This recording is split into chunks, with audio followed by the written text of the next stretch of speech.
और फिर उसने गुस्से में आकर बुद्ध के मुंह पर थूक दिया।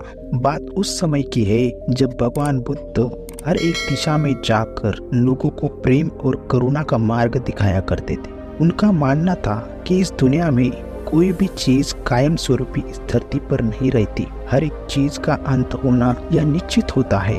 यह बातें बुद्ध अपने प्रवचनों में लोगों को दिया करते थे।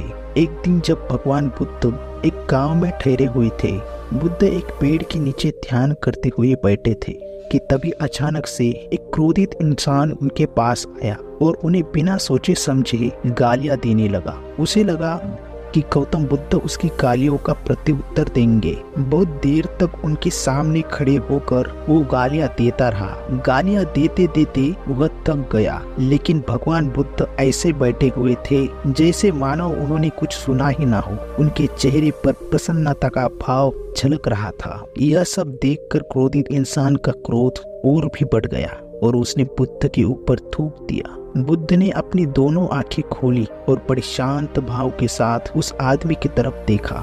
उनके चेहरे के भावों में थोड़ा सा भी बदलाव नहीं आया, वही प्रसन्नता उनके चेहरे पर थी।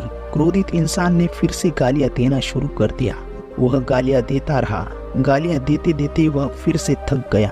थक हार कर बुद्ध से बोला, मैंने आपको इतनी सारी गालियां दी, फिर भी आप इतने शांत कैसे? उसकी बात पर बुद्ध बोले, अगर तुम्हारे पास कुछ है और तुम मुझे दे रहे हो मगर मैं उसका स्वीकार नहीं कर रहा, तो वह चीज किसके पास रह जाएगी? इस बात पर क्रोधित इंसान बोला, अवश्य वह चीज मेरे पास रह जाएगी। इस बात पर बुद्ध बोले, इसी तरह मैंने तुम्हारी दी हुई गालियों का स्वीकार नहीं किया और वह भी तुम्हारे पास रह गई। बुद्ध की बात सुनकर उस आदमी को अपनी गलती का एहसास हुआ और वह भगवान बुद्ध से माफी मांगकर वहां से चला गया। इस कहानी से हमने सीखा, हमारी आंतरिक शांति को हमारी इजाजत के बिना कोई भी नष्ट नहीं कर सकता।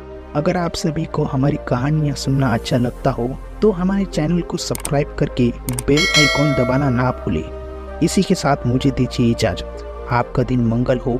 धन्यवाद।